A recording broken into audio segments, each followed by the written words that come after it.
Hi, this is Keith Hall again. Welcome to Economics 590, the federal budget process. In this video, we want to talk about government spending. We'll talk a little bit about all kinds of government spending, but really we're going to focus on the federal government. And we'll talk about the different types of spending, what spending looks like currently.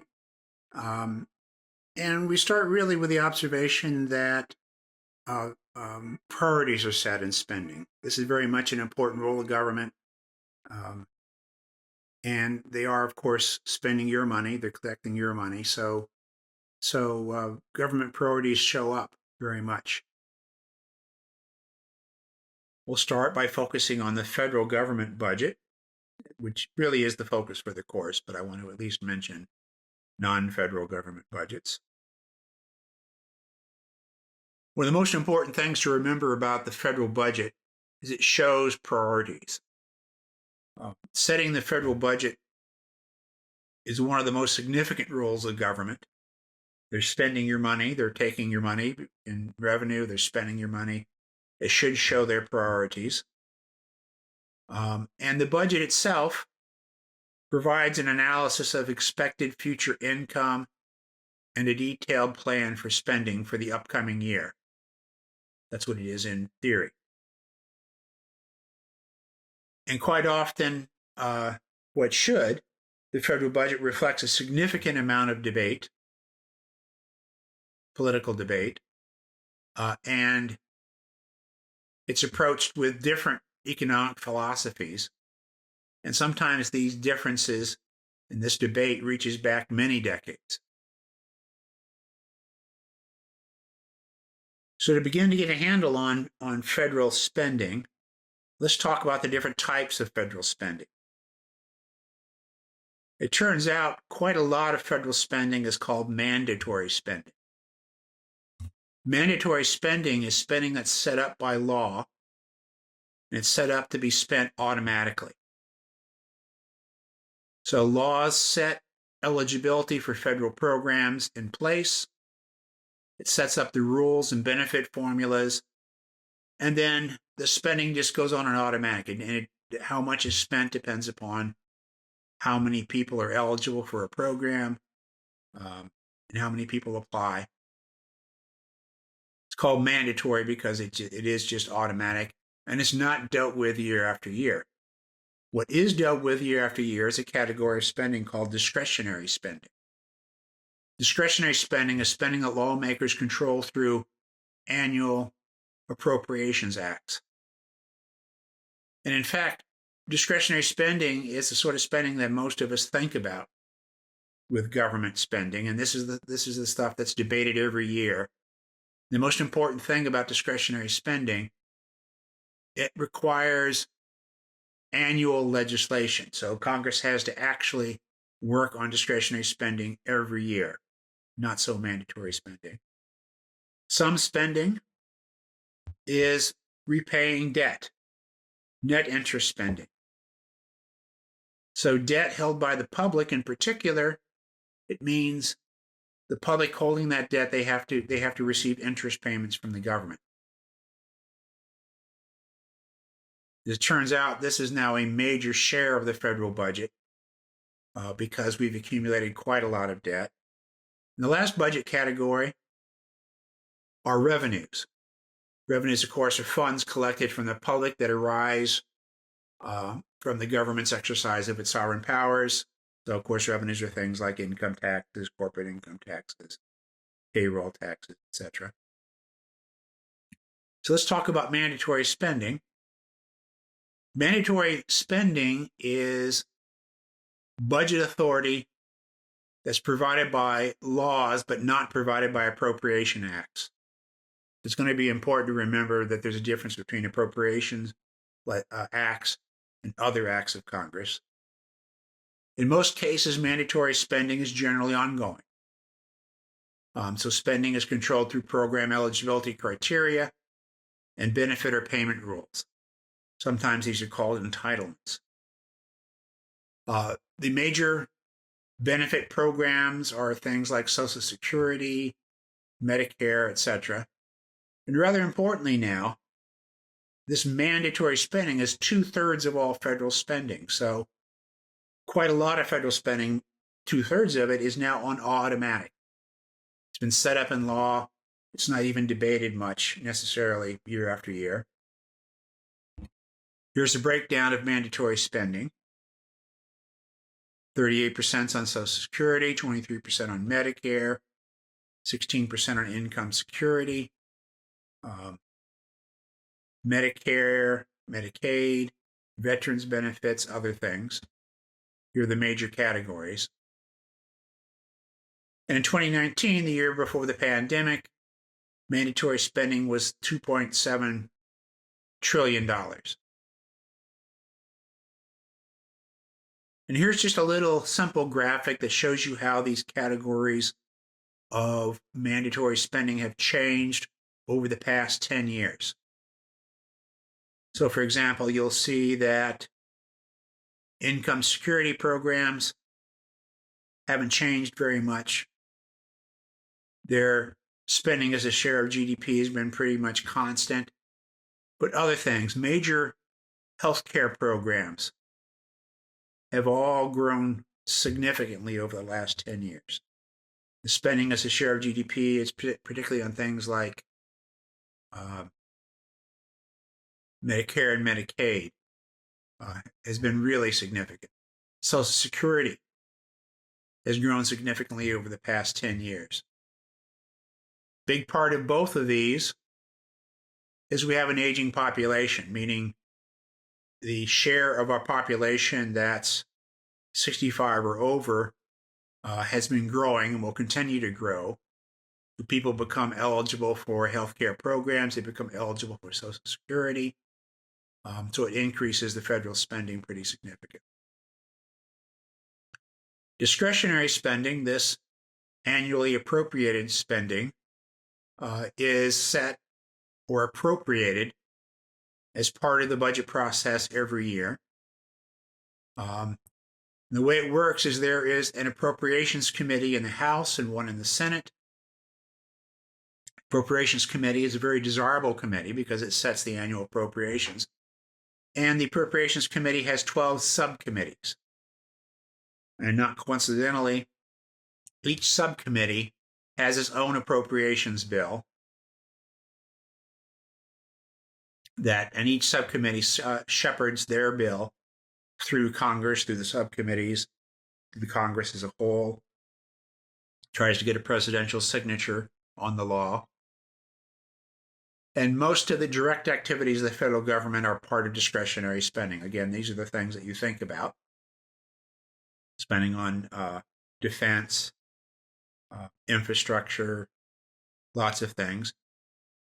But because mandatory spending has become so huge, discretionary spending is only about 1/3 of total federal spending.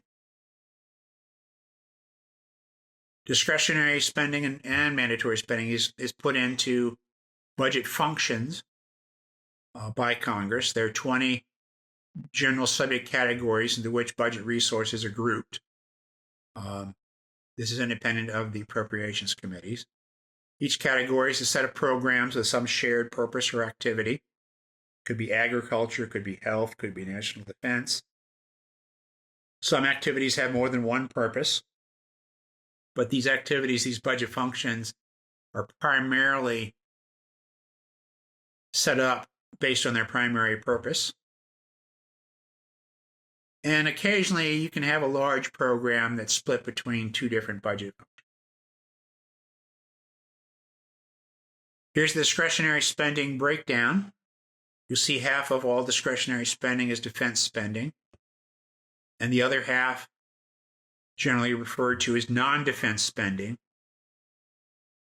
is a collection of all those things that you think about when you think about government spending. Spending on transportation, veterans benefits and services, spending on education, health, administration of justice, international affairs, just general government spending, housing assistance, natural resources and environment, general science, space and technology, community and regional development, training, employment, and social services. So a lot of categories here for this discretionary spending.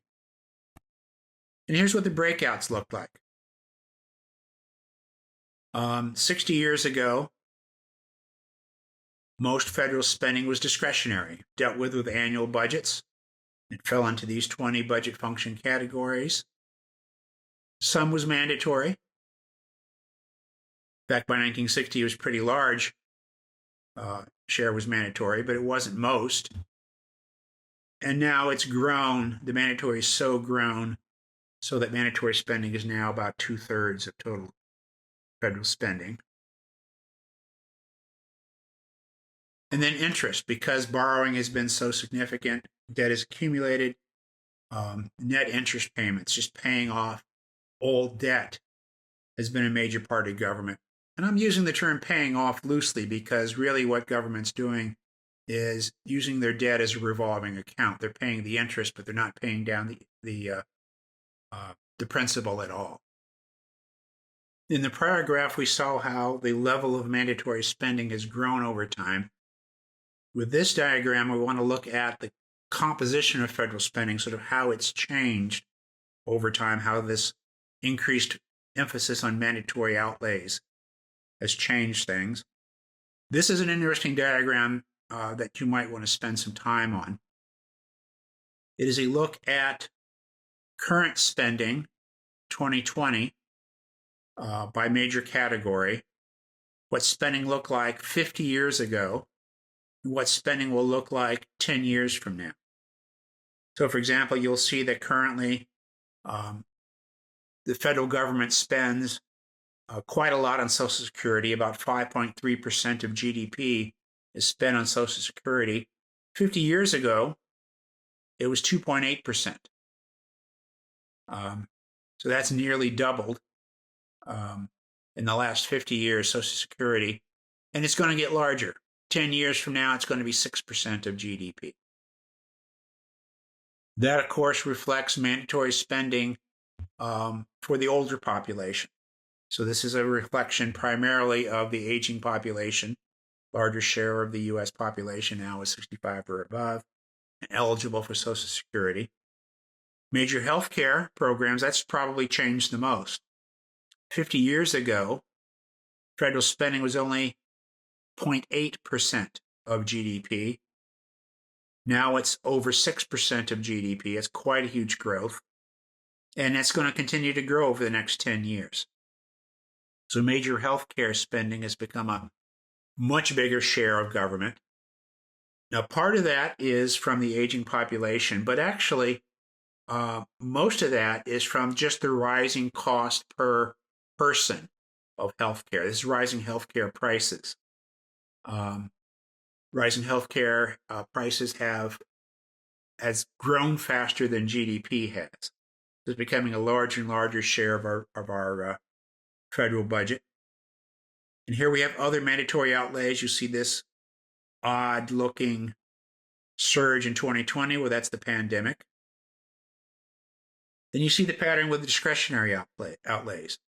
Defense spending 50 years ago was 7.8% of GDP. Now it's about 3.5%. Will probably go down to 2.9% over time. Non-defense discretionary spending has varied some. You'll see a surge here, of course, for the pandemic. And this is a growing share of the budget. Net interest 50 years ago was only 1.4% of GDP. Pretty soon it's going to be 2.2% of GDP. That's a fairly large share of federal spending just paying off interest costs from prior debt. Of course, you'll see something here which we'll talk about soon.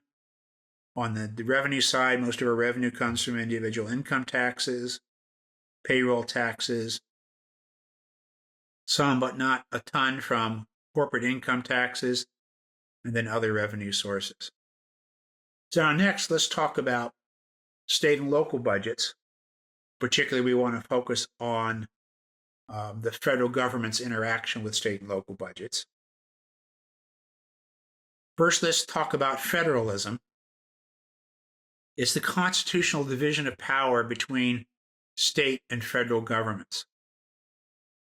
The 10th Amendment says that the power is not delegated to the U.S. by the Constitution, nor prohibited by it to the states, or reserved to the states, respectively, or to the people. That language is not that smooth, but basically it means what the Constitution doesn't give as a power to the federal government automatically goes to the states. So, for example, states can collect taxes. The Constitution doesn't give them permission, but they're allowed to collect taxes because the Constitution does not ban them from collecting taxes. State and local governments spent about $9,500 per person in 2017. That's a normal year. I kind of reached back a little bit. But state-by-state variations are pretty significant. Geography seems to affect spending, demographics, history, other external factors. And, of course, state policy has a big impact. State policy determines the generosity of state service, government service levels. It affects eligibility rules for social services, tax policy. And differences, of course, between states can be maybe because of revenue capacity differing. Some states have more income or wealthier than other states. But here's what the breakout of the powers are like, federal versus state powers. There are some powers that are set out in the Constitution as exclusive federal powers: coining money, regulating the mail, declaring war, etc. There are some powers that are exclusive state powers. Conducting elections has been a focus lately. Establishing local governments, maintaining a militia, etc. Then there are some powers that are shared. Concurrent powers are powers that both the federal government and the state governments have: the ability to tax, set laws, establish courts, borrow money, etc. And federal grants, as it turns out, are a very important part of state government funding. About 1/3 of state funding, state money, comes from the federal government. The federal government is paying states to conduct a wide range of public policies. Over half of all state health care is paid for by the federal government, and over half of public assistance is paid for by the federal government.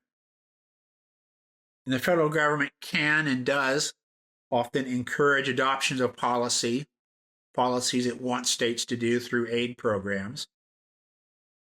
There's something called a grant and aid programs, which are programs that combine federal subsidies with federal regulations to micromanage state and local affairs.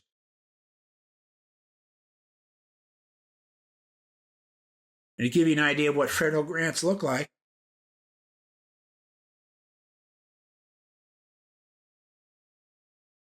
federal grants are now dominated by healthcare. You can see the ACA, federal payments to states, has been a big part of that. But federal state grants are healthcare, and that's growing, income security, transportation, other things. And state and local debt has become a major issue in addition to federal debt. So we talked about how large federal debt is. We can throw on state and local government debt as well. State and local governments are not paying their bills either. They're borrowing a significant amount. Anyway, thanks. That's a brief summary of government spending.